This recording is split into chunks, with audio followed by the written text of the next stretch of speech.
Is this thing on? Are you ready, Matt? You're listening to Box Office Bingers with Matt Diaz and Ernesto Santos. Good evening, folks. We have a wonderful evening's entertainment lined up for you. We know each other. He's a friend from work. Box Office Bingers. And the only way that I know how to do it is to find you a bloody good dump. He's my friend. I don't have friends. I got family. I can do this all day. You know, if you put your mind to it, you can accomplish anything.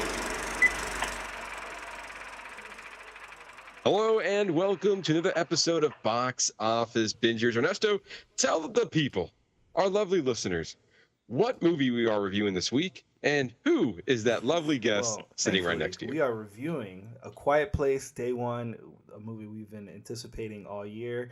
And thankfully, my lovely wife, Hannah Santos, is joining us this week, starring Lupita Nyong'o, Joseph Quinn, Alex Wolff, Djimon Hounsou, written and directed by Michael Sarnowski, who also directed Pig, and story by John Krasinski, you know, the creator, Quiet Place Part 1 and Part 2. Han, thanks for coming. Yeah.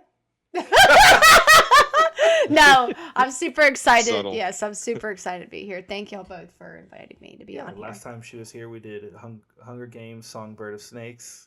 Hunger Games, Yes. a Ballad of Songbird and Snakes. And so...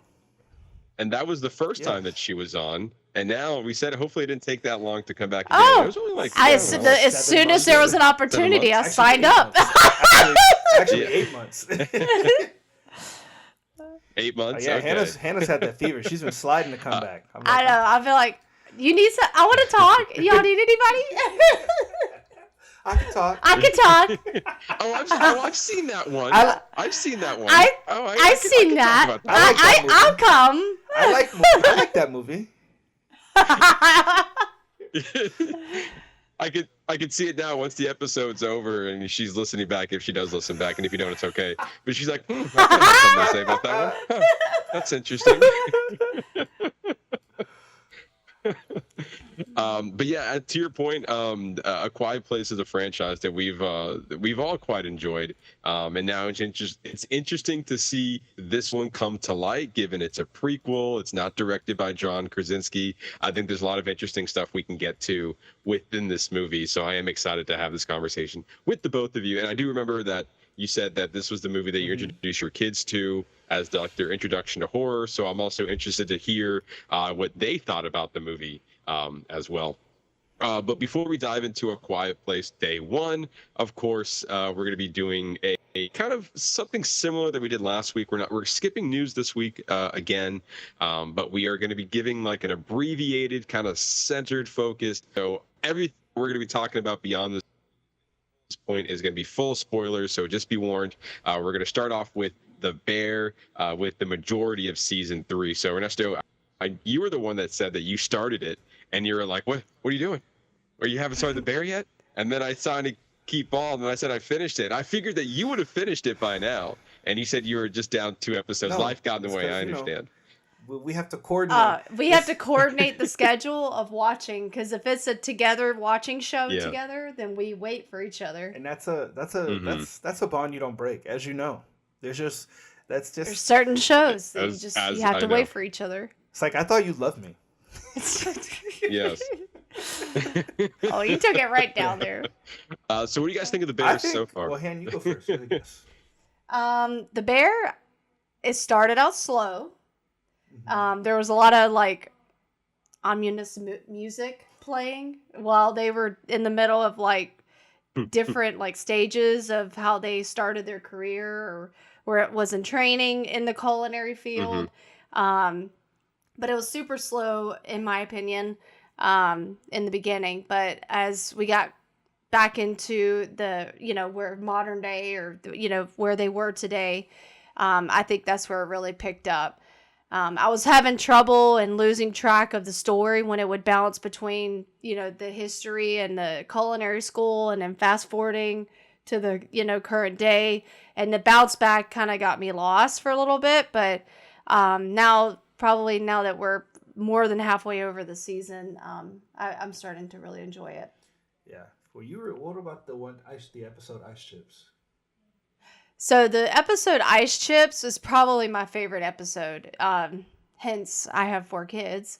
I just know what that's like to be in that moment where you're having your first child and you don't know what to expect and you want the perfect birth plan and you have all this stuff planned out and everything is the way you want it to be, but that's not, but you know, spoiler alert, that's not how it actually happens in life as you know it. Yeah. Things happen where it's outside your control. You know, you could all of a sudden need to go to a C-section or you have to turn around and get an epidural when you weren't planning on it.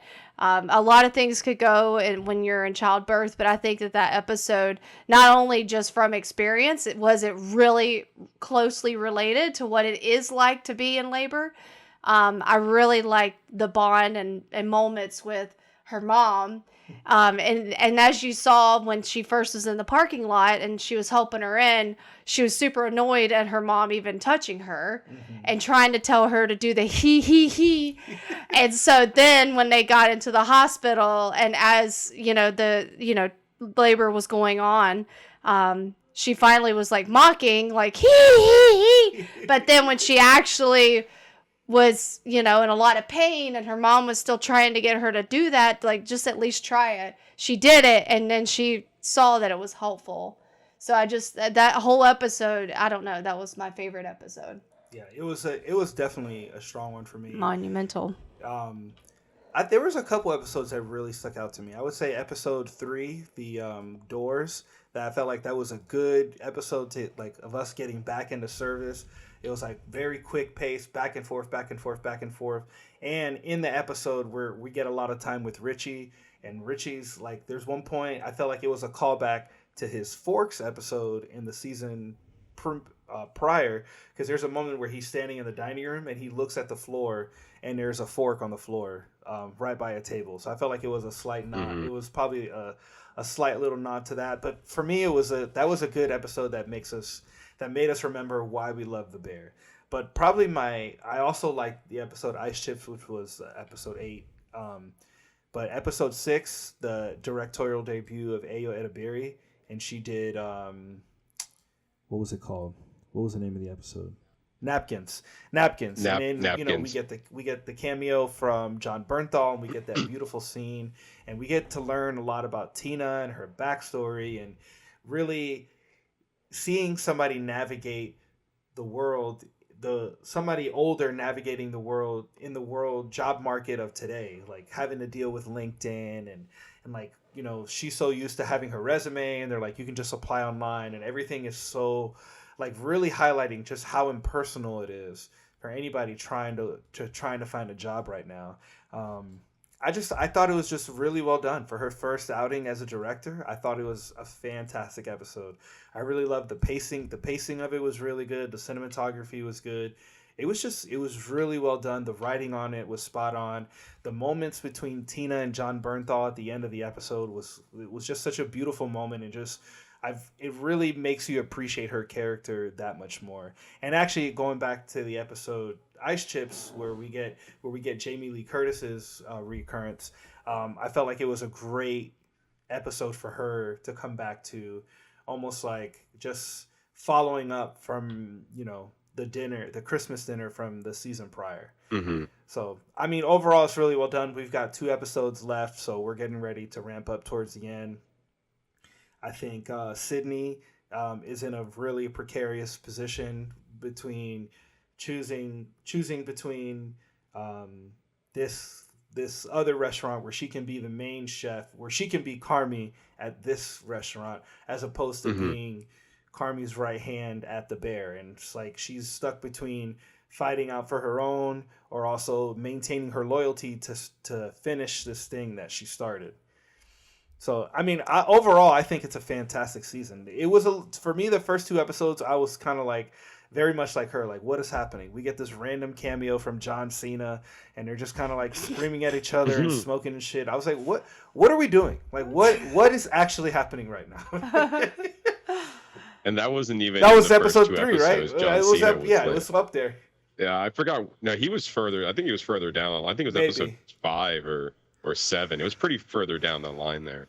But yeah, to your point, I actually so with two things that I found really funny. One, that when you guys were describing the episodes, you were referring to them by the episode title, and I feel like often when we talk about a show, we just talk to it as a season as a whole, or maybe this I think this kind of shows how impactful this show is, that we feel the need to understand the title, because each episode did feel like it stood on its own rather than being one connective, yes, certain episodes move the story forward, but there were other episodes that really just deeply profound character story.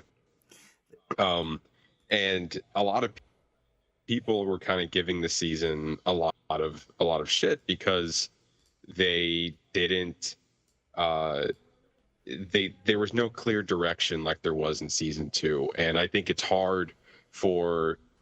really hard to come back into another season when you had the Bear season 2 be so strong, so focused, so character driven, and then you come back in the next season and you didn't get that. Instead, we got, in my opinion, it just continues down the avenue of these character stories. And I don't understand why some reviews were like, this show, it kind of lost its touch. And I think that you were expecting something different for anyone who didn't fully invest into this season. Because the way that I see it is that season 1 was, kind of setting the land. Like, how did we get here to this point? And you saw certain character developments in season 1. Then season 2, you went from how did we get here to this is where I want to go, which is want to open the restaurant. And now in season 3, I see it as now that we're here, what do we do with it? And now you see all these characters dealing with the fact that you have this brand new restaurant open, and how do you deal with it? The first episode barely had any dialogue in it, and I think you are literally trying to get into Carmi's mind, trying to understand what he understands. It was so discombobulated. It was so all over the place because that's what his mind was. And I think that's a very jarring way to start the season, that without any context, a lot of people could have missed that. And then literally the next episode, because I watched these two back to back before I went to bed, and the next episode it took place in the entirety of the kitchen. The characters kept coming in and out, and the conversations kept flowing of how the service went, the arguments that went through in the first night, all the different issues that we're having within the opening of it, and apologies could have been made, and this and that. And then you had the feud between Carmi and Richie, and then you had the Doors episode, like you said, where we get to see that anxiety like we normally would, just the stresses of being in a kitchen, and then we kind of venture off into other parts of the story that are really just focusful about it. I read a review saying that even though with the lack of focus, it's still one of the best shows on television. I disagree. I think there was a focus. Absolutely. Because it was focused on the characters.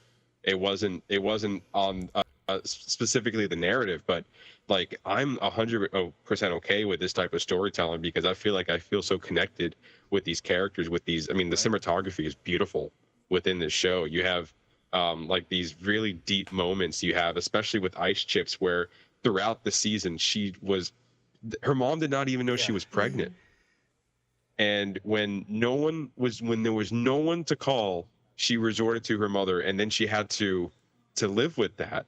And then, kind of deal with her mom in probably one of the most pinnacle moments of her life, as she's about to go into labor. And then now coming out of it, we barely saw her in the rest of the season. Spoiler, so I know you guys see that. But regardless, she now forms this special bond with her mom that she didn't have before, that she was unwilling to do before. So yeah, I finished it, and I can definitely say that a season 4 is coming, and they teed it up for that as well.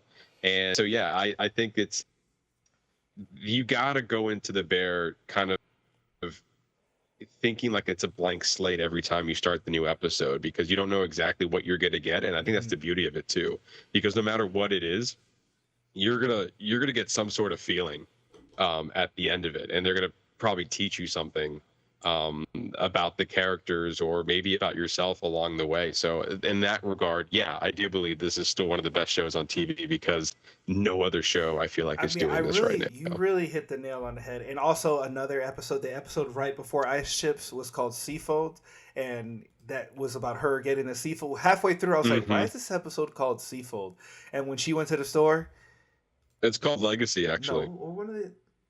Oh, I thought she was going to get Seafolds, but it's called Legacy. That was the episode. I'm looking at it now. Is there an episode called Seafold or maybe it was Napkins? Maybe I misunderstood. But I really liked how the episode kind of revolved around napkins. But I also called, like, as soon as she went to the store, I said, everybody's been asking the whole episode. They were asking for Seafolds. I said, watch, she's going to grab the Seafolds. Yes. She's going to put them in the car, and she's going to go into labor. And I said, up. Yeah. There it is. And there it was. And there it is. And also, like, it's beautiful because, like, even though that's something that happened, we expect it to happen. Maybe in some ways we weren't expecting to have a full episode of her like going through like the pains of about to go into labor. And to me, that was such a special episode. And you don't see that anywhere else. Like, we have the whole episode mainly took place in the hospital bed. And you saw the relationship with her and her mother forming when it's been disconnected for years. And I think, Anna, what you said earlier about the he moment, I mean, credits to the actress. What was her name is Abby Elliott, who played Sugar. You saw it in her face that she wasn't taking those he's seriously. She was like, he. She would like grit her teeth, and she would like almost like mock her. And I was like, how great. And she was like, because she's like, you gotta do it. Then she started doing it, and then she goes, he, and then you can hear it. And what's funny is that like you can like hear it in her voice of like, oh shit, it's actually starting to work. Oh, okay, that actually makes me feel better. Oh, I feel like an idiot for not listening. Like, you can like the way that she played it. You saw all that. You saw the whole thing play out on her face. And I just think, like, you were right. Like, it played out in the hospital bed, but you almost went on their whole life journey with them as they like recounted their relationship as she's coming to terms with being a mother, and like her mom seeing her go take the step of motherhood that she took, like that, really seeing her motherhood come full circle. And Sugar probably realizing, well, you did there are a lot of things that I'm not going to do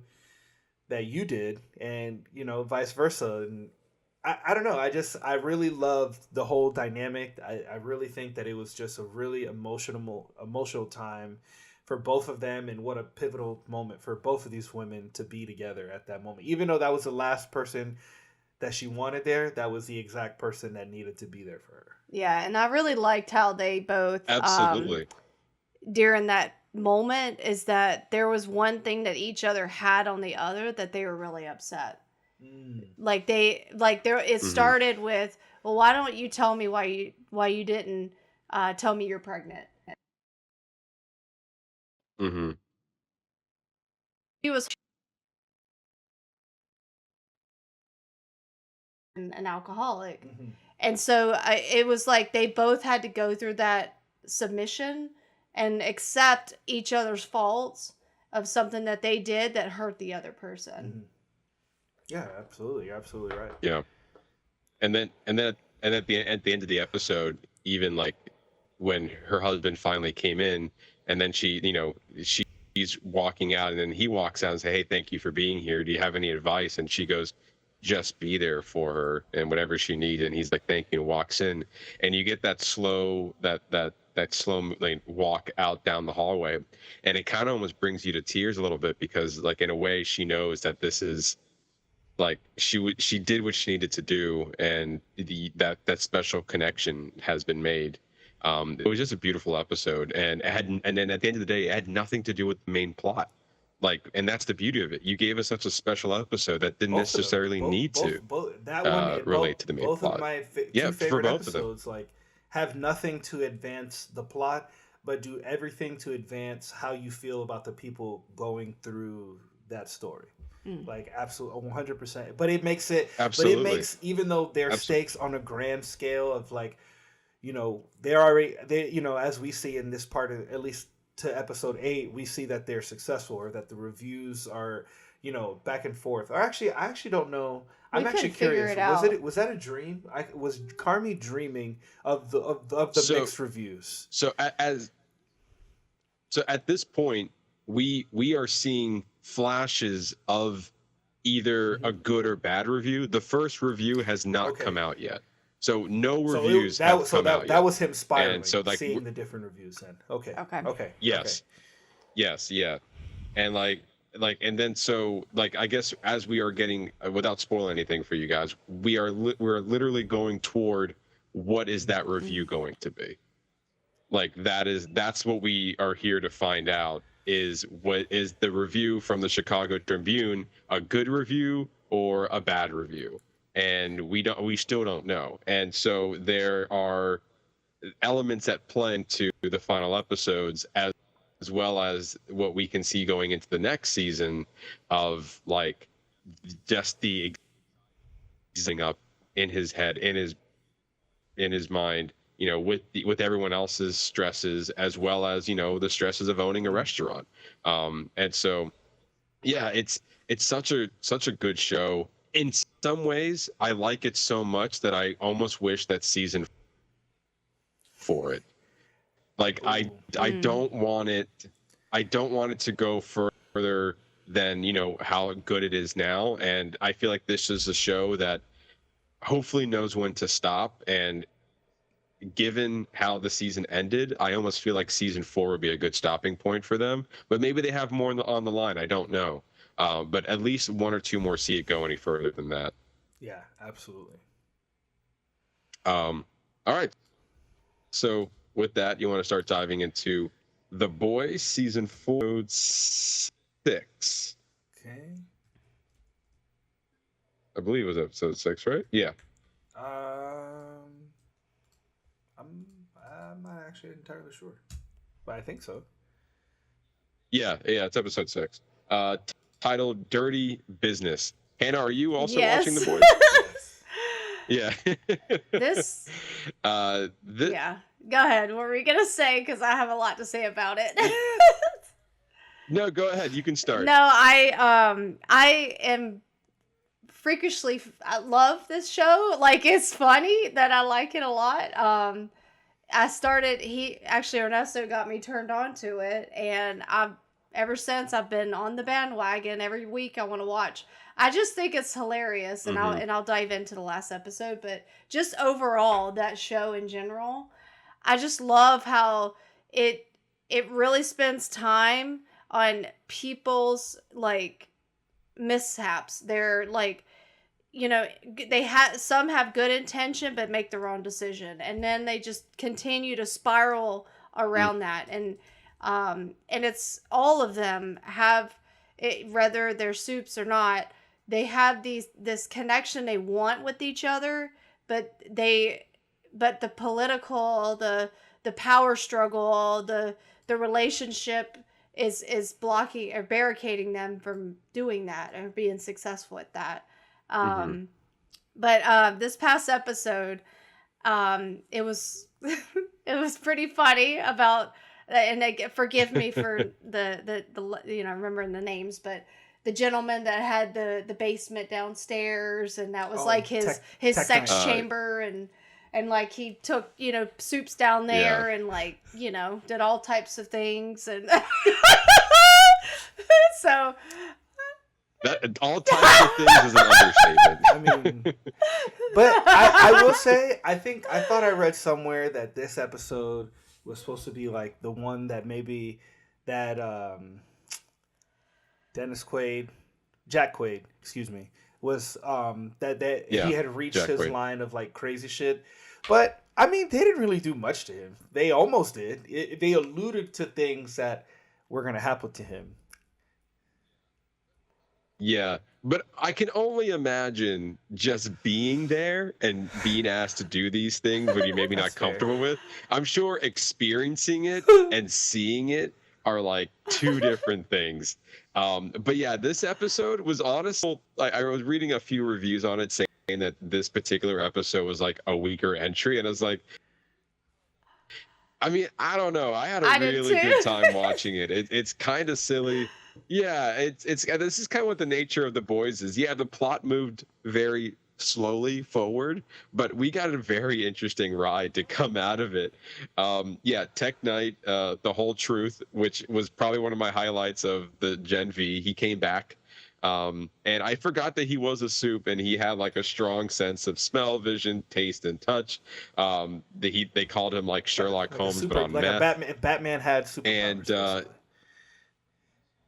yeah, pretty much. He is essentially Batman, and his Robin was down there trapped in a dungeon. And then he also had his Alfred, who ended up killing him, probably rightfully so. But I find it hilarious that like the whole web weaver superhero where Mother's Milk had to go in there and kind of bribe him and then shove that thing up his ass. Yeah. And then he said, "That's my web hole." Oh, that was. Oh my gosh. Yeah. There was a.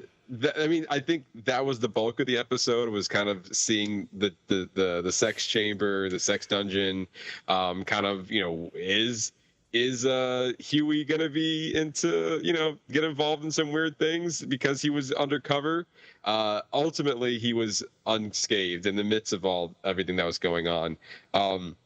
We had an interesting interaction with the Deep and the person who's how violence is power, and he was trying to teach him that. I think Sister Sage in this episode, especially when she was describing how she was talking to the VP and she was saying that she was trying to help her grandmother who was sick, and she said, I have a cure for cancer, and they didn't listen to me, and they eventually her grandmother died. And then ultimately what she realized was, she's like, F them. Like, F these people, they don't care about us. And you can see in her mind where she's coming from and kind of how that influenced the VP once it came down to a hilarious situation where Sister Sage gets shot in the head by Mother's Milk, and then she's kind of like a child just eating cake when it was like a pivotal point in the in the diplomatic situation. And then when the VP came in and kind of saved Homelander in that conversation, she turns around and gives her a nod, and then Sister Sage is looking at her, is like, yep. And then she goes back and like, yeah, okay. And then she goes, yep. And then she's like, whatever, I don't know what's going on right now. And I just thought that was really funny. And then there was a sweet moment for A-Train, who was trying to save Mother's Milk for having a panic attack, and there was that kid that smiled back at him in that episode, and because he rushed him over to the hospital, and you can see in that moment where he felt like he was actually a hero, and I think that's going to be something that's going to be taken, that moment for A-Train and his path so far this season might help him later on, and I'm interested to see where his character goes later on in the season. What did you think about the breastfeeding part? I was just about to get to that. Just about to get to that. Yeah, Firecracker found some interesting new meds for her to take. That she can now produce breast milk and now have a tool in her disposal to cater to Homelander's needs. And what's funny is that some people said that was the wildest part of the episode, and I think the whole episode was just kind of crazy in its own way. But ultimately, at the end of the day, I think and we even forgot about Butcher, what he's been going through this episode as well. He's been trying to force that guy to make, we actually learned a lot about within that episode as well. So we learned that Jeffrey Dean Morgan, shocker, is not real, and it's in Butcher's head. Yes. Well, I think we all saw that coming. And then we also learned that the virus will not only be strong enough to eliminate Homelander, but it'll be, if done correctly, it'll be strong enough to eliminate all soups together, killing them, not just getting rid of their powers. And that would mean that even the people and their friends from the boys, like Starlight and Kamiko. I forgot her name. And Kamiko, thank you.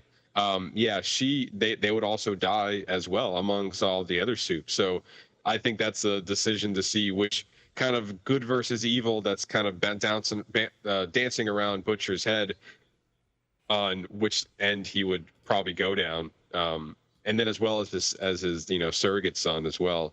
Not surrogate son, but would also die if this medicine goes out as well. So or this virus, I should say.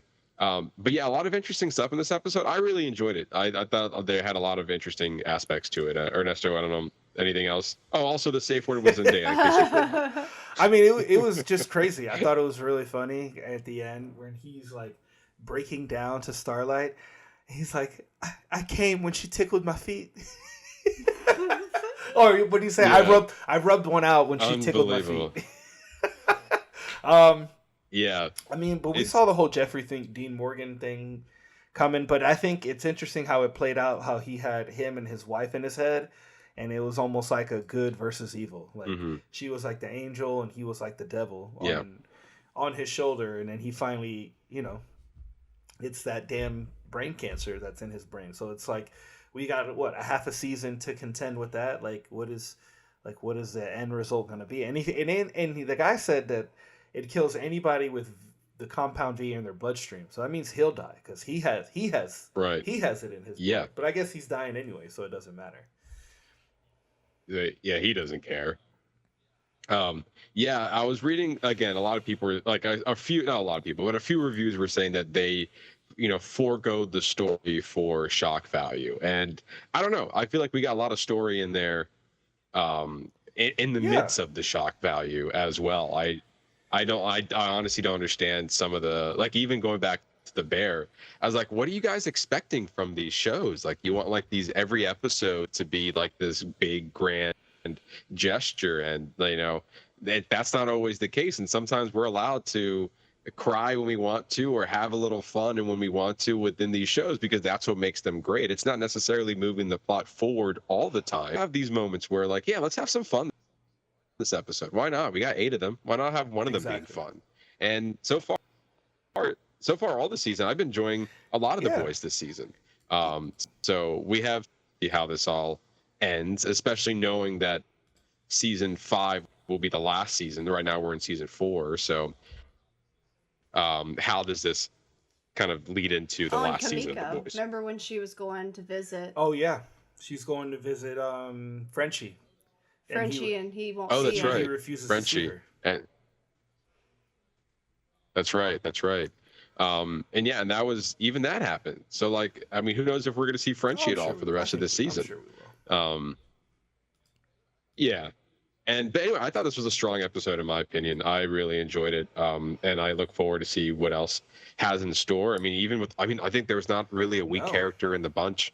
Honestly, like the only storyline I didn't really was with Frenchie, and honestly Kamiko as well, because they're not really giving them, and they're really focusing on other things throughout the season. But overall, I think we're heading towards something interesting while also having a good time. Yeah, I mean, I think Sister Sage is, to me, she's one of the strongest this season. Like her whole, when she's sitting there and then the VP is like going back and winking at her, and she's actually just winking at her. She's not like, when they were looking at each other, and she was like, she's like.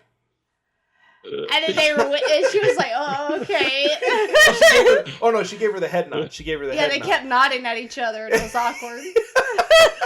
Yeah, but we don't get to see. And she's like, "What are you doing?" What are you doing? We don't see a lot of her, like when her brain is regrowing. So these moments, I think, are great because like Homelander is so mad at her that you could tell that he just wants to like vaporize her. But he has this moment where he's like, "You're such an idiot right now." Like how long does it take for your brain to regrow? Like, I need you. But honestly, it's like, I think it's genius writing, because like it's a moment where that could have changed the dynamic of where this is going if she was in the right mindset. But she wasn't, and therefore it I mean, they somewhat convinced the politicians or the this party. They kind of convinced them, but like I think they would have really nailed it on the head if Sister Stage was the one but talking I and think not the VP, the way I saw it is that the VP saw it as an opportunistic moment, as like, oh Yes. well, I don't know what the fuck she's doing. They're talking to Homelander Homelander was struggling. Yeah, because he doesn't know how to talk politics and Yes. about money shit that actually matters to them. But that's where where her strength is. So she saw that as, oh, well then you want to prop me up, so this is a moment where I should probably step in and say something. Mm-hmm. And then now she was Right. able to say whatever she wanted without any interference from Sister Sage. Because who knows, maybe, because when she comes to, what if Sister Sage is like, well, I need them to do this, X, Y, and Z, but she wasn't able to dictate Right. that message because of her being incapacitated. Yeah. And the VP's name is Victoria Yeah. Newman. That's I just looked it up. We are finally there. But yeah, I think I think another strong episode. We got 2 more to go, so I'm looking forward to see how kind of the season. Same. But with that, now let's dive into probably one of the biggest episodes of the season. Dare I say, biggest episodes of the show as a whole. House of Dragons season 2, episode 4, as our weekly binge or weekly watch on this show. Ernesto, Hannah, we'll start with you on kind of your thoughts on. So before I start, 4. I think last week they must have changed the episode title, because I originally thought the name was The Dance of Dragons, but the episode name is actually The Red Dragon and the Gold, and it was written by the creator. So this is one of the creators' episodes, Ryan Condal, and it was directed by Alan Taylor. I thought it was it was fantastic. I thought it was well executed. We get a beautiful exit for Rhaenys. Damon is stuck in his little haunted Heron Hall, kind of just walking around, sulking, trying to figure out his life. We get this you get the dream where he decapitates the young Rhaenyra. You see Rhaenyra sewing young Jaehaerys's head on. It just like all kinds of crazy fever dream type shit. But I mean, I think it's great between Aemon, between Aegon, Alicent. I feel like everybody had their moment, and obviously Rhaenyra had their moment in this episode. Mm-hmm. You could start. Yes, I would have to agree with both of you. I think this episode is one of my favorite ones so far. I mean, even the end of the episode, I was literally sitting on the edge of the bed, and I'm like glued on watching these dragons like miraculously like tear at each other in battle. I really like how they led up to the to the battle, where, you have all your, war planning. Rhaenyra returns back, to the group, to the council. They weren't expecting her to. They didn't know when she would return. Her son was upset with her. And then, they're talking about who's going to be the one that flies into the, flies the dragon into battle. And Rhaenyra was like, well, obviously I'm going to be doing it. And then her son's like, well, I want to do it. She said, you're not trained or you're not ready. And then her friend steps up and takes, and Rhaenyra steps up and flies. I think it's Meleys. She flies her dragon Meleys to battle. But I really liked how that, even at the end of the episode, when they recapped the episode, they talked about it. Where Christian was, or Sir Christian was, or Lord Christian was taking all of them through the troops through what was the name of that place, Rook's Rest. Mm-hmm. Yeah, Rook's Rest. Yeah. And and they Rook's were Rest, yep. They were killing all those people that were not followers of Aegon, and and they lured Rhaenyra back into that trap, and so, or Rhaenyra back into the trap, and I don't know, overall, and then you see the king flying in there, Aegon's flying in there, Aemon's flying in there, so it's like you have all these people, and it's such a climax of like the whole entire season so far, of like it's all now coming together, like what's going to happen after this. is Aegon dead? You know, is and we know that what's her name? Rhaenyra is dead. You know, she died with her dragon. I thought the dragon's head was going to get bitten off. I thought he was going to be decapitated. Yeah. Well, I think they did. I think he did. I think Vhagar did decapitate Meleys because in the trailer for the following episode, they cart in Meleys' head and saying that Aegon fell fighting that Rhaenyra did this, killed them, and they were able to slay her dragon. But I mean, it was just a great episode. Like Rhaenyra, I think she knew. It felt like she knew heading into battle that she was gonna die. I mean, what a gangster! Literally, she had 2 times. She did. Where she could have flown away, and she turned around and she's like, "Damn it!" She just turns around and goes back. Come on, Melee, turn this bad boy around, like, and she just rode to her death. And then, I mean, you get this moment where Aegon, like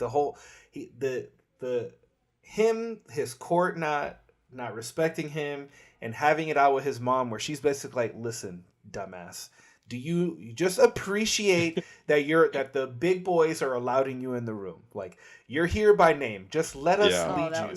You don't know what you're doing, please don't be an idiot. You know, and he's egotistical. So what does he do? He rides on his dragon and heads on out there.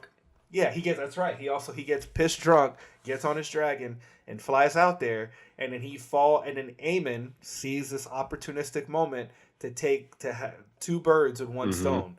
You know, and I think if Sir Criston Cole hadn't walked up on him, that he would have. I think that he would have killed Aegon right there and just said that he had died falling from there. I think he's gonna be out of it. I think he's gonna be out of the picture for a while. Is my guess. I haven't gotten to that part of the book yet. Yeah, I wrote in my notes that Alicent is a savage because the way that she kind of approached Aegon and was like, "Hey, man, stop whining." You said, to your point, you're lucky you're in the room. Like, who knows? She's like, I don't even think she said this, but it made it feel like she was like, I don't think it's even you're supposed to be there. Like, whatever, I don't care. She's also drunk, as well, and so she gives 0 shits whatsoever. And I'm pretty sure she was like, what I have it in my notes here. Basically telling him that I want you. What you need to do is sit there and do nothing. We want you to do nothing because you are capable of doing. That's just such a savage move. I think to me that was the last straw for drunk and go into battle to prove himself, even though he clearly battle. And Aemon was like, dude, this guy's a dumbass. As he literally seeing him fly over him. Hold on. Let's play this out for a second. And then you see Sir Criston Cole dumbass over here. It's like not doing anything. He's like, let's go to war, and kind of chilling in the back, damn thing. And he's kind of proud of himself that he came up with this plan, not Criston Cole's plan. Yeah. And then I mean Vhagar also that dragon. Oh my gosh, I loved how massive. Vhagar is like one of the dragon. oldest dragons. He's like one of the OG dragons. That's why he's so big and massive. And even when he flies, or is Vhagar a girl? I actually don't know.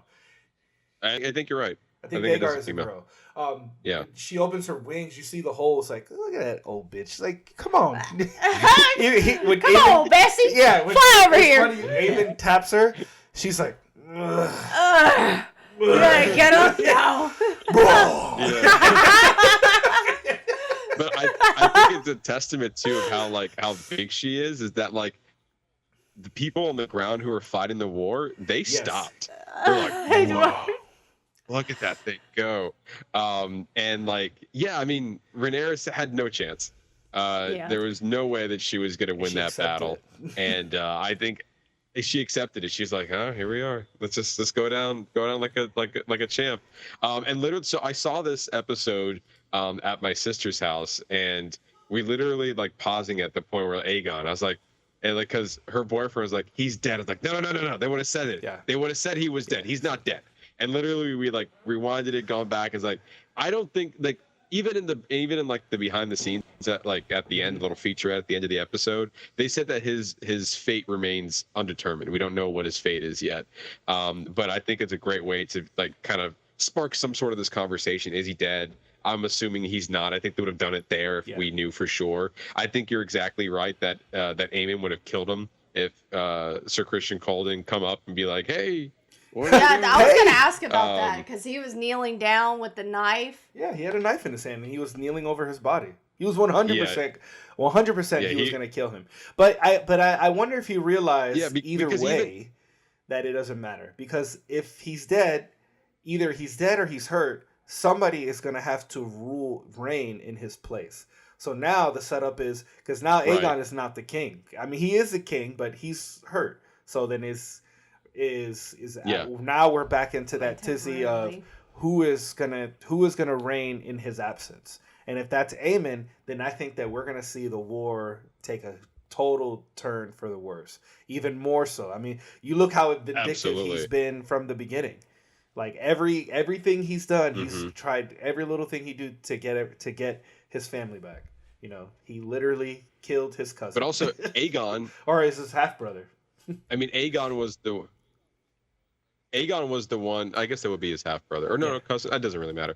Either way, Aegon was like picking on him when he was adult because he was still sleeping with his first lay, as he said. And then now he's like in the court, Aegon, and then now they're speaking to each other in High Valyrian, and he can barely keep up with whatever. And he's like, and it was even hilarious about it was that Aegon, like, he's like, whatever, do what you want, and then storms out, and then the court didn't give a shit. They just kept like, oh, the king's gone. Oh, let's get talking. They just kept going. We can actually do business now. Yeah, exactly. Like, he's done, doing whatever he's doing. But yeah, and it's like that dynamic is kind of crazy. Kind of see where that has gone, and now you see like Aemon really not giving a shit pretty quickly, and was like, yeah, I'm gonna take my dragon, and he's oh you're here, even better, even better. Making my job so much easier. Yeah, he's like, Jakaris, whatever. I don't know where it's supposed to be here. I have a job to do. And yeah, as this kind of an episode, and to me, like between like even Allison too, she had the moon tea, which was basically like, I guess she was trying to miss. Yeah, basically Plan B. Yeah. And she was like, I'm not having no Christian Cole babies. Absolutely not. And she had that conversation with the man of whispers. I forgot his name. Is it Lionel Strong? And no, that's not. It's maybe I forgot his name. But either way, he was able to pick up what's going down right now. And he what is she doing?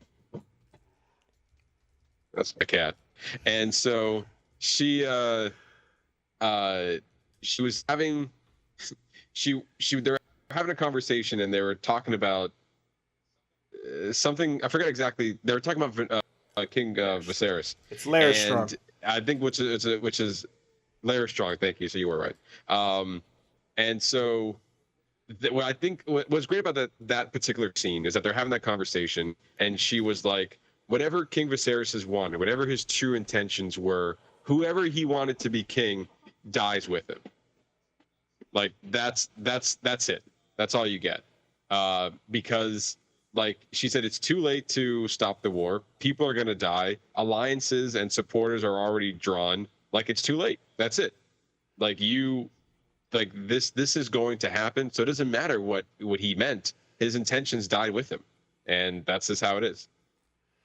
I think we're teeing up for a really exciting back half of the season. I mean, we're only halfway through, so that we're bound for way more crazy shit. Yeah.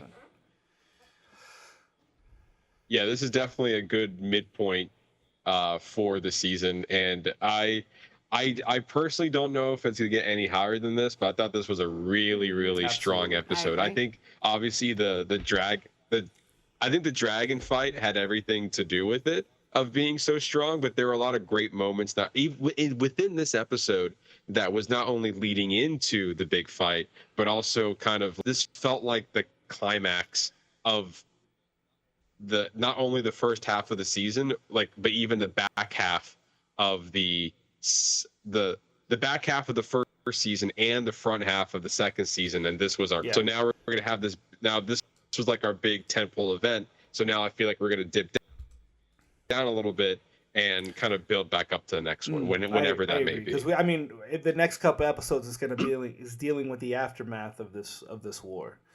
I mean, and you said, and you really brought a good point. I mean, before the dragons came, we're seeing mass chaos on the battlefield, like thousands of soldiers going at it with each other, and they all just stop as soon as a dragon comes and just lays them to waste. The dragon annihilated them all. And even when they were fighting above them, when they were fighting above them, like you could see the blood when it would hit the ground. You just see like buckets of this oil, like this boiling. hot oil, like boiling everybody on the ground. They're like, I ain't fighting nothing right now until these dragons are done. Take shelter! The dragon!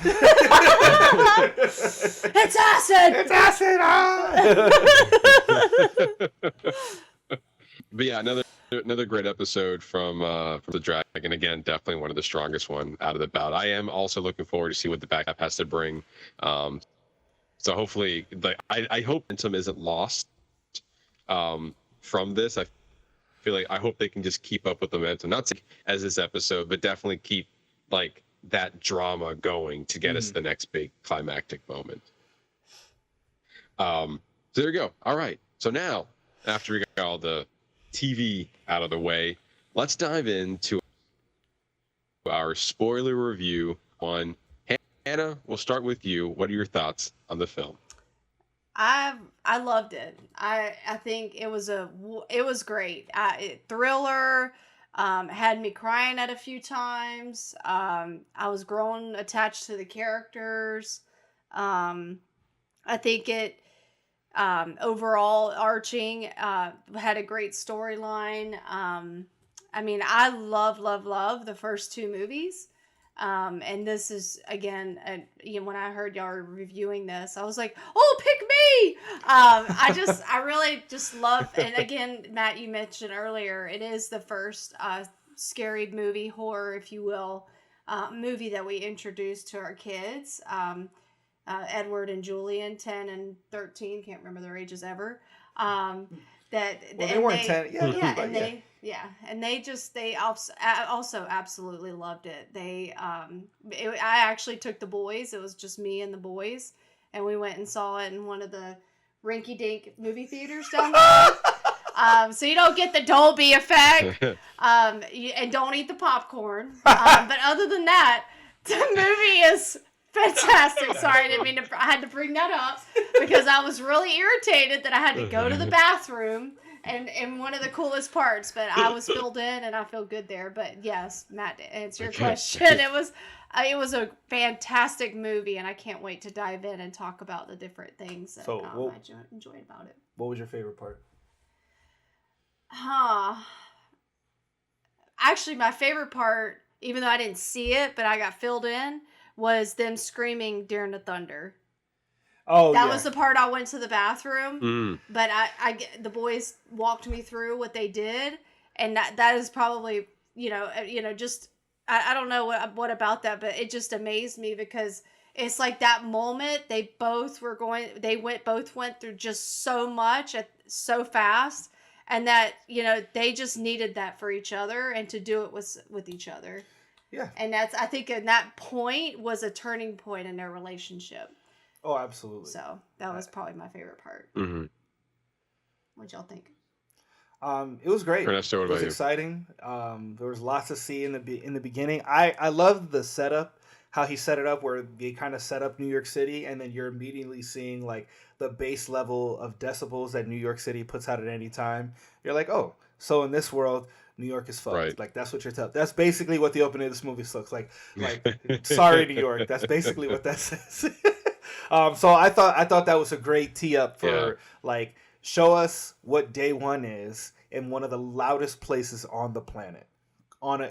For animals that thrive on finding you through sound. So that means that places like this would be epicenters, which is exactly what we saw. I mean, it was just chaos in the beginning, and we get Lupita Nyong'o's character, who I loved how they set it up as somebody who was going through hospice and dying, because you almost knew initially, especially since this is a day one story, it's like, oh, well, she's going to die at some point in this movie, whether it be from her disease or from whatever else is going to happen. And and I loved how that notion at the very beginning came full circle in the end, because she obviously died on her own terms, and doing something to what she felt in her heart would have been for the greater good was, drawing those monsters away so that everybody else can get away and flee to the islands.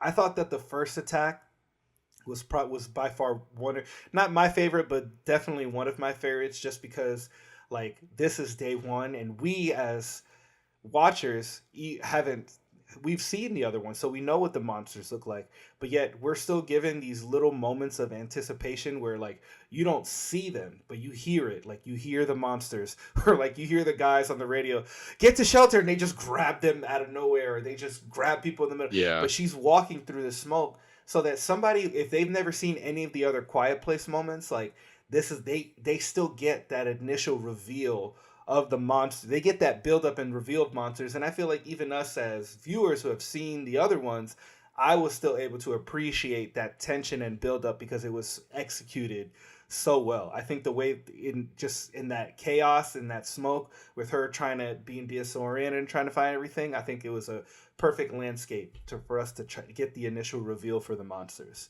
The subway chase scene, I thought that was a great scene where they're trying to swim, trying to get away from that thing, and you just see it finally give up at the end. It's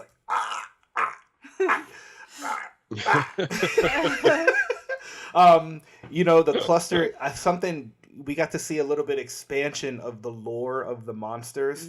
Not a great deal, but I feel enough to pique our interest. You get they're feeding on this egg in that.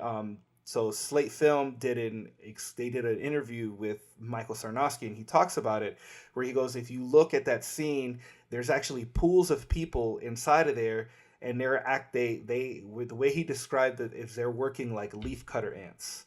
So they're using their organic material to grow their food source inside those little. So I thought those eggs was little more monsters growing, but actually so think of them as cornfields. So whenever we see them grab those people, and we always assume that they just tear them apart and eat them, but what they're actually doing is grabbing them and putting them in these pools, and they're using people to grow their own food.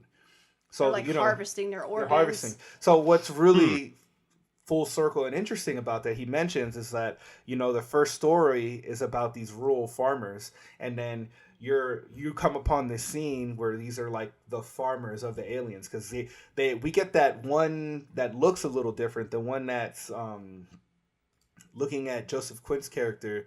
I think it's probably the leader, the OG, one of the alphas, or what are they, Death Angels? I think something like that is what they're called. Yeah. And you see him as he's trying to get to the cat, he comes up to him and he's listening, but then in that moment when they're eating those eggs, that's when you see what those are. So these are actually little harvesting each other's. I really loved the back and forth between Lupita Nyong'o's character and how they, we get shots of them empathizing with each other.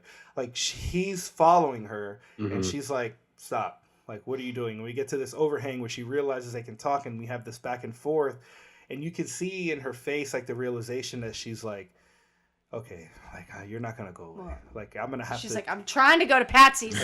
I'm trying to get some fucking pizza. Go to the ship and just go deal with them over there. I need to be alone. But, she's somebody who's given that independence. She's been in hospice this time, and now she's already seeing she's in the final moments of her life, and she wants what little bit of independence she can, and she wanted to go through it alone, but she actually needed to go through it with somebody else because they both kind of made each other stronger, and it was interesting to see the total dichotomy of both of them, where she is somebody who is self-resilient and she can handle her own, and he comes out coming up from the subways like a lost little puppy, and along their journey they kind of like meet each other in the middle, where she realizes that she's better off with him, and he's become a little stronger since he's been with her, and obviously we see that come to a head in the end where she sacrifices herself for everybody. But I mean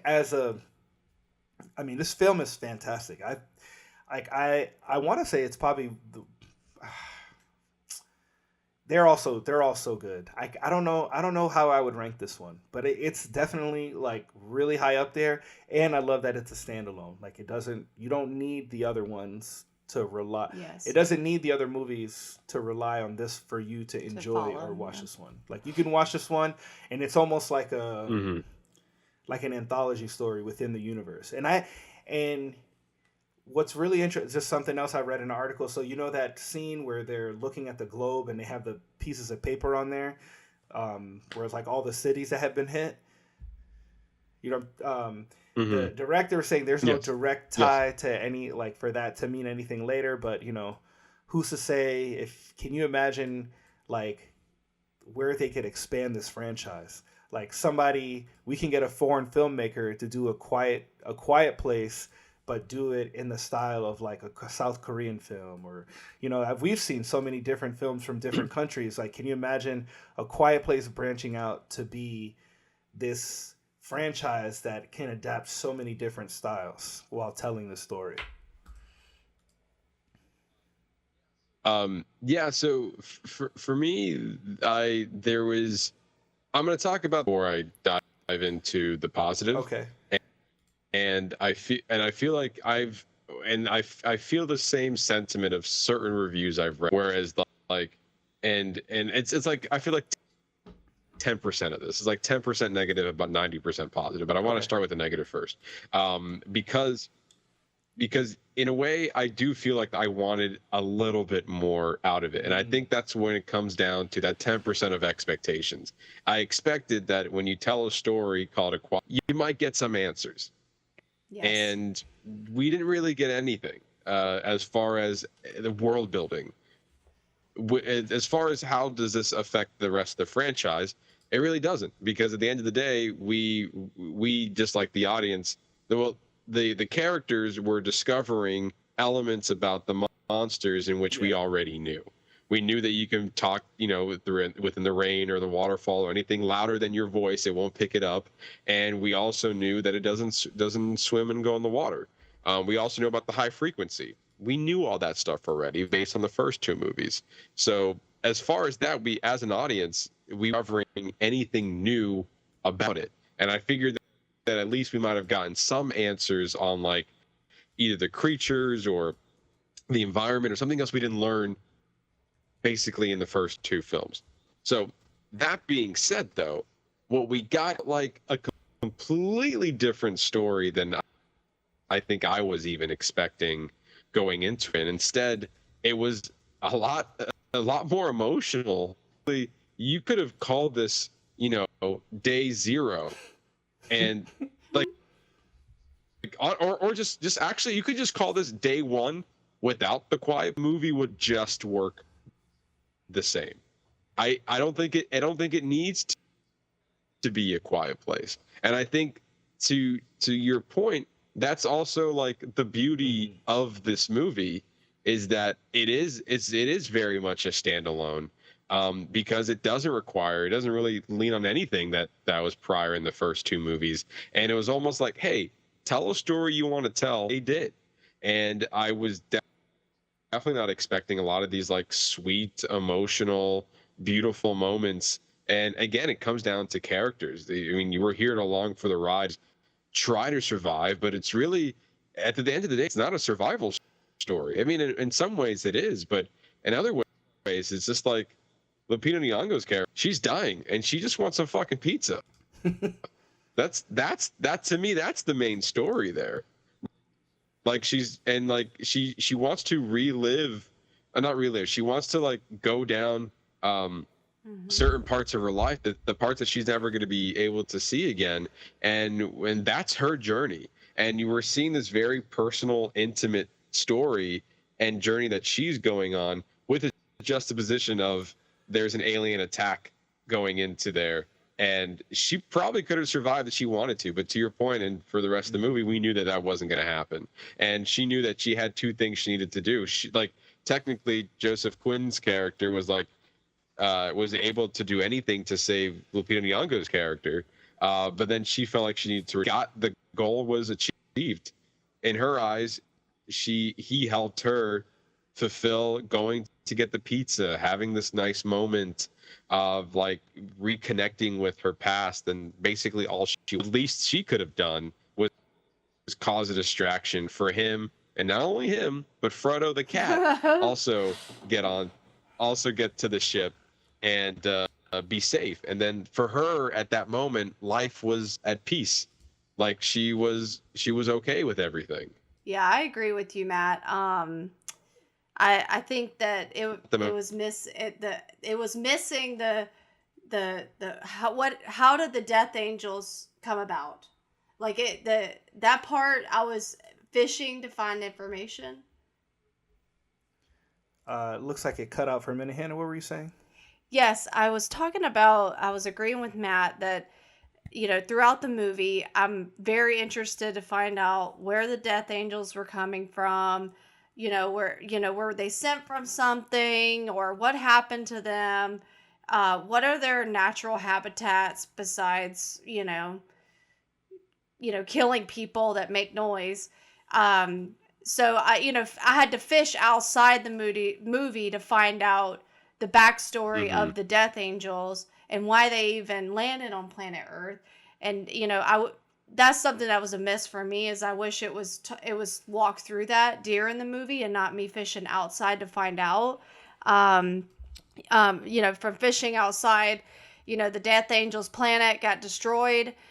So they're like meteors of them coming to Earth. I also found out that the Death Angels, their planet before it was destroyed, is a high gravity force planet where, as to Earth, it's hard, it's not as much gravity. So the way they jump and they fly off of buildings is because the gravity for Earth to them is not as strong as the one as their home planet. So they're more, they have more height when they're jumping and attacking. Something else, I would have liked to know a little bit more about mentioned earlier about the nesting.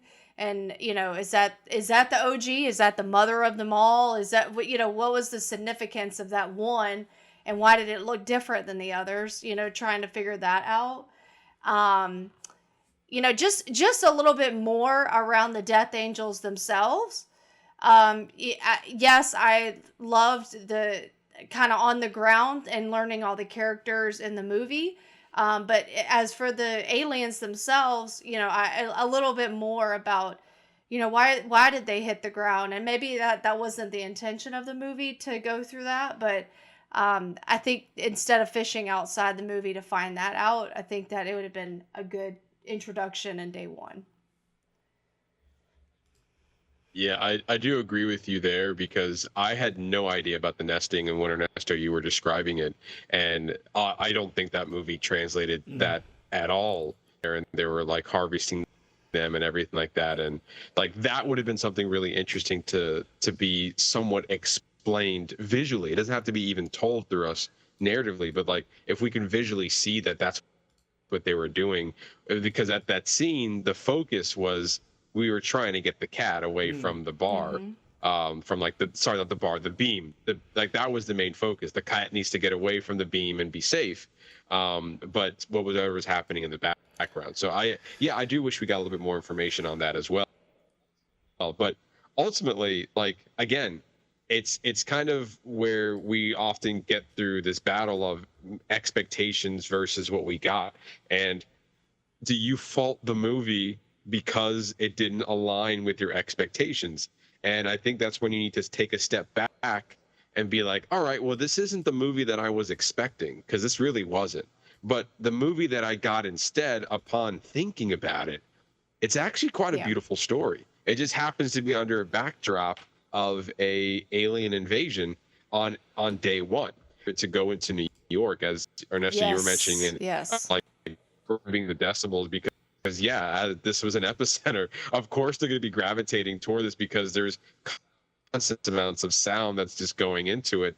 I think it was this very interesting way to, and you see like Michael Sarnowski, who directed Pig, which is a very drama-heavy film, and he is like, yeah, no, I'll direct a movie in The Quiet Place, but you know what? It's not going to really be a horror movie. Joke's on you. More of a drama, and with a little bit of like thriller and horror bits in there, but also like some of the scenes, like that underwater scene in the sewer, is probably one of my highlights in there, because that really, not only was there tension with like their survival and the characters, they also were like had to swim through it. We saw them, like the alien kind of literally forcing their way through that. And it was also interesting to see this environment amongst a large amount of people, because we only seen it when there was only a few people who already know the rules and survive. So that was a nice element to see, like the chaos kind of form, and maybe them figuring out what the kind of like what they need to do. And even so, it was kind of crazy when the helicopters were telling people to stay quiet. Eventually you heard those helicopters go down because you had those hordes of aliens just kind of going toward the helicopter. And even crazier than that, when the cat was like scratching at the door, and then all of a sudden you heard it, and I think it was purposefully loud, of the hordes of them just going down the street.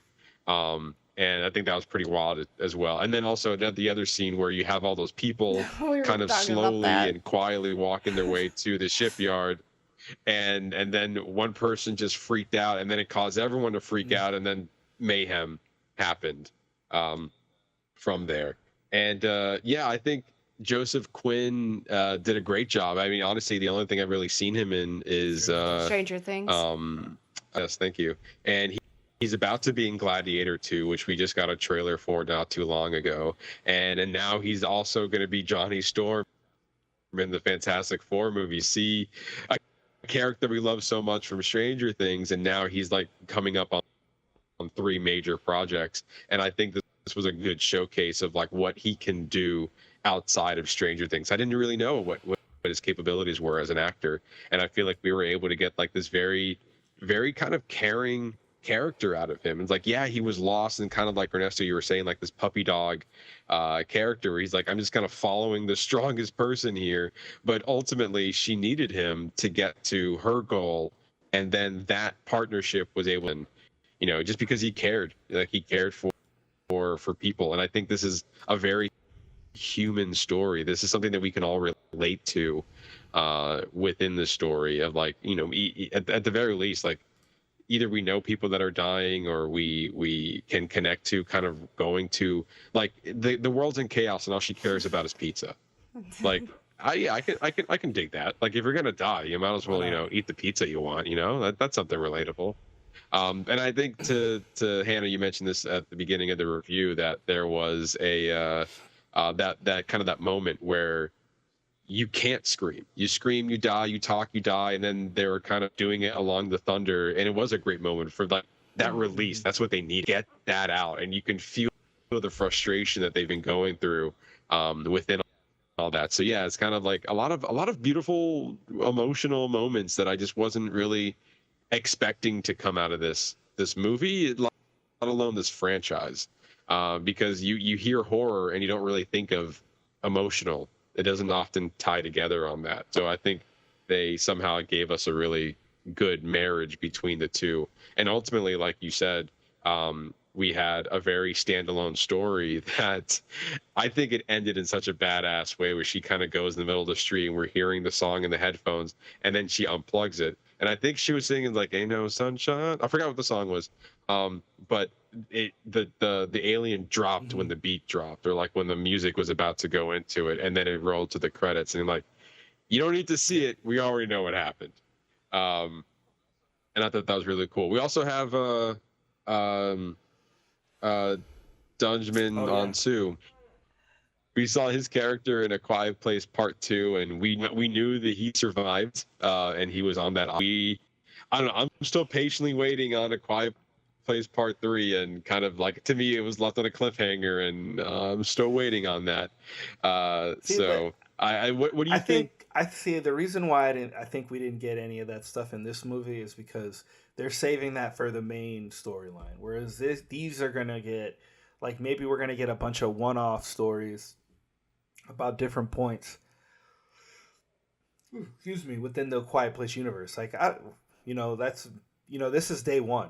This is just day one. Mm-hmm. These are just the first 24 hours. So I think so. The third one, maybe, we'll see an end. Like, are we going to see an end, or is it just going to be like when is the end goal? Like, yeah, I think they did say that this was gonna. I don't know for sure. This might be the final chapter, but it's not stating that John Krasinski would direct the third one, which I hope he does. But I think it's still undetermined. I think it's still undetermined on who is directing that movie. I'm not sure if it's on the horizon anytime soon. I don't think it got a release date. We just know that it's in works. But I think, I don't know. Would you? I wouldn't mind having a trilogy of A Quiet Place films, and then in addition to have like these one-offs where we restore the world. I'm perfectly fine with that. Now that I think day one established that, expectations will shift now, because I know that this is something that can be done within this world. Even though I was expecting some answers, maybe that's the part of the mystery. Maybe we get those answers, maybe we don't, and maybe we're just supposed to be along for the ride. But with that, it does feel like a lot of people wanted to see this movie. I want to quickly talk about the box office. And this movie opened to $2 million, $67 million budget was the budget. Look that up real quick. Yeah, the budget was $67 million, which is honestly pretty low when you think of other big budget movies that's come out this summer.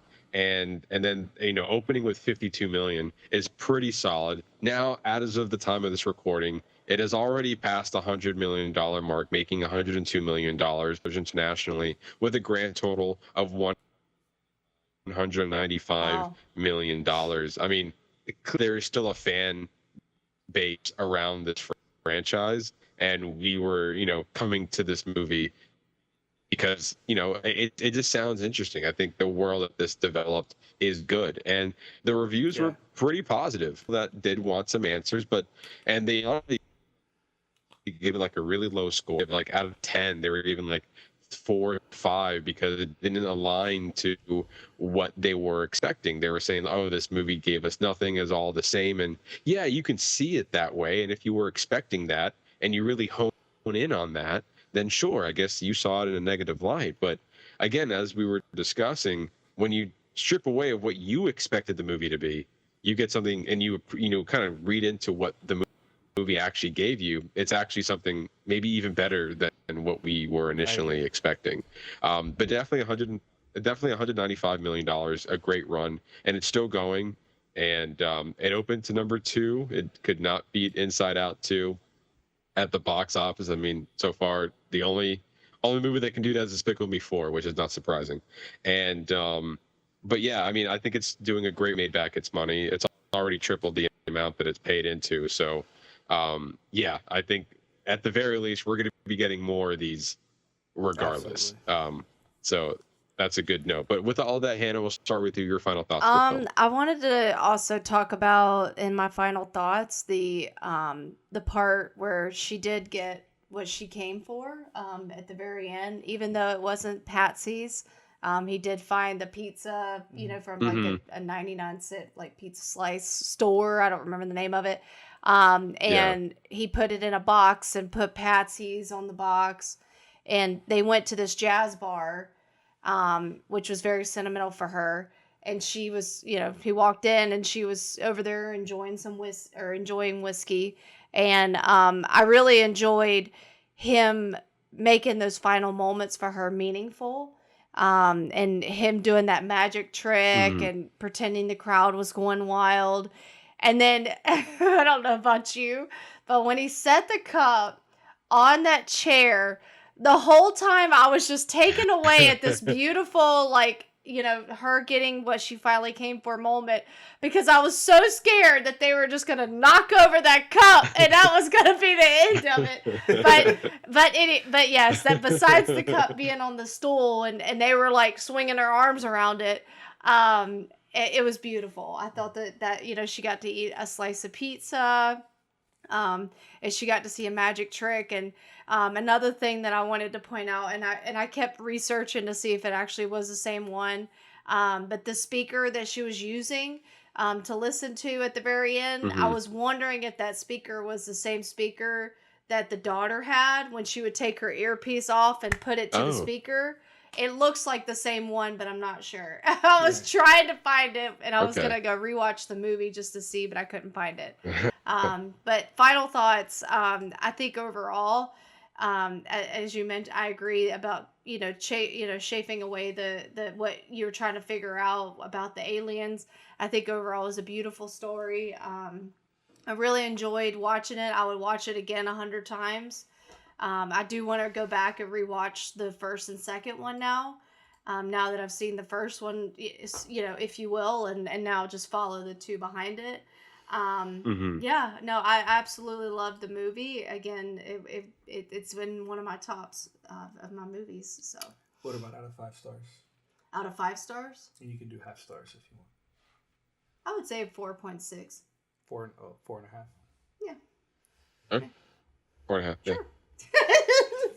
Sure. I wanted 4.6. I wanted 4.6. So you need to add that little extra mark for her star. Yeah. My final thoughts, we've already been talking about. I think it's amazing how this franchise stands alone. It's its own standalone story with only giving vague references to the Quiet Place 1 and 2, and not even directly referencing, just like, Digimon Hanzo makes a cameo, but they don't dwell on his appearance as much. Right. It was we expected a franchise building story, and I think that's where the hate was. But I think what's beautiful is that we got a character story within the franchise, and maybe that's what this will open up for. Giving us different character stories within this universe. That is how movies and franchises will survive. They all can't be world building things. Like, they need to be character stories within the universe and help each other through difficult times. Yeah. Fight or flight. Like, are you helping each other and pushing each other through these tough times? Or, I'm fend for myself. But I think that's the big major thing, is that when chaos happens like this, people just help each other. Mm-hmm. And that's that bonding that we need. Humanity. Yeah. Yeah, it's kind of crazy that, even when just going off of your point there, is like, this movie could have gone down, and we've seen it gone down in the other movies from Quiet Place Part 1 and 2, of like people being like malicious and sneaky, and in more like apocalyptic movies, you just have like the bad people trying to survive and either killing other people or whatever you may have you. But this one kind of avoided all that, because it was day one. There was not like anyone who was willing, like no one was really pushing anybody out of the way in some ways, or like purposely killing one another to make sure that they survive. We were kind of all in the same boat. So it was nice within a story. We had like this nice human connection of like they're kind of bonding in a way in the midst of all this.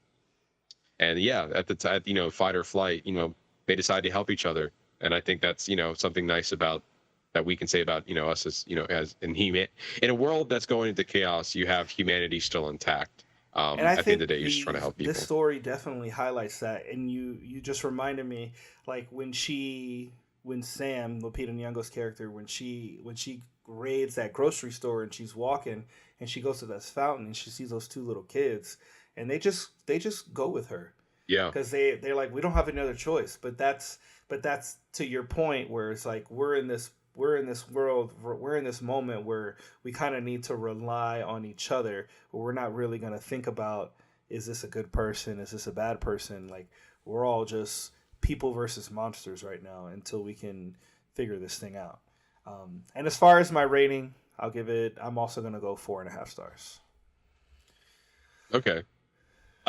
Yeah, I was kind of leaning more to like 4, but yeah, I can meet you guys at 4.5. But Oh, thank you. I really don't have it.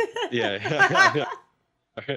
Yeah, I mean, I think me personally, I'll probably lean more to a 4 for me. I think that I would have preferred a little bit more of a I wanted a little bit more from the world building aspect of it.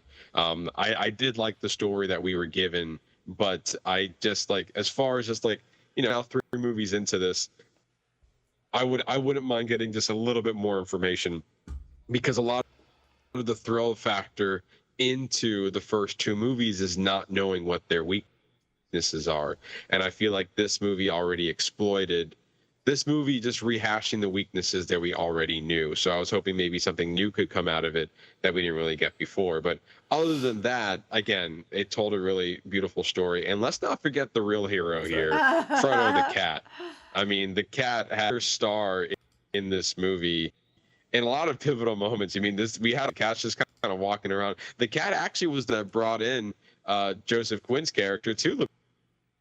That's right. He was hiding in the water, and then he came out because he couldn't breathe anymore, Lupita Nyong'o, and now here we are. Here's the story. So if it wasn't for the cat, they would never be together. And she may never got into Patsy's, and maybe he never even was able to get to survive. So that cat is the real hero here in this story.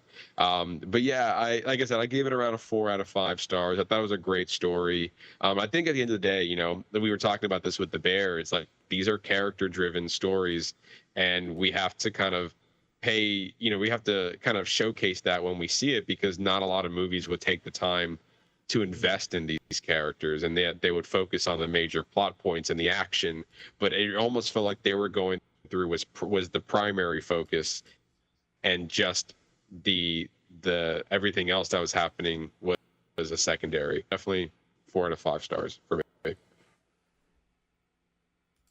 And there you go. That's our spoiler review on A Quiet Place Day 1. Hannah, thank you again for joining us. It's always a pleasure to have you onto the show. I enjoy every second of it. You can invite me back anytime. I would love to. That's good to hear. But if you want more from us, you can always follow us on all of our social media channels on Facebook, YouTube, and TikTok at Box Office Bingers, our X and Letterboxd page at Box Office Binger, and Instagram page at _bingers. The fun doesn't end here. It continues on all of our social media channels. You can see all of our lovely faces on our Reels and TikToks over there, on Instagram, as well as our YouTube page. I also keep forgetting we also Spotify. You can also see our lovely faces there. We have we'll tell you what's new to streaming every Friday, and we also have Movie Showdown Mondays. You can see our latest reviews on our Letterboxd page. All there, all good stuff. Be sure to follow all of our social media channels. If not all of them, then maybe just one. I'll settle Just for give one. me one. Like one's okay. Just one. I'm not just one. Just pick your favorite. Just follow it. It's not that hard. Just take 2 seconds. By the time I finish my rant, Go ahead, click it. I can keep talking about it, but you would have done it already, and then I don't have to keep talking about it. Yeah, I'm not sure if we locked down what we are reviewing for next week, but it is gonna be something. Yeah, it's gonna be a What is movie. it gonna be? It'll be a movie For sure. I have some ideas. Yeah. There's a lot of good movies that are We're out in the seeing theater. Maxine. Well, I don't know if I want to review Maxine. I may want to talk about Maxine. There's also The Sound of Hope. There's that Sound of Hope movie that's out right now. That's supposed to be doing the story of Possum Trot. That's supposed to be doing really well.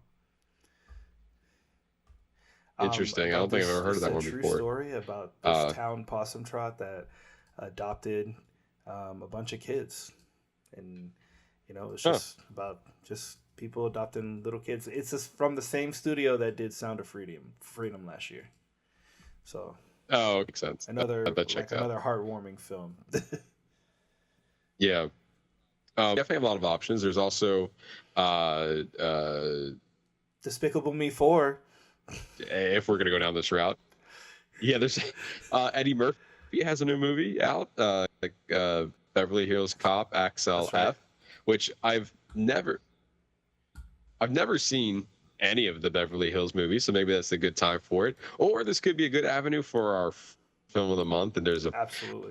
yeah, it'll be a surprise for those who are listening now on what we review. But by next week, if you just click on the title, you're just anyway,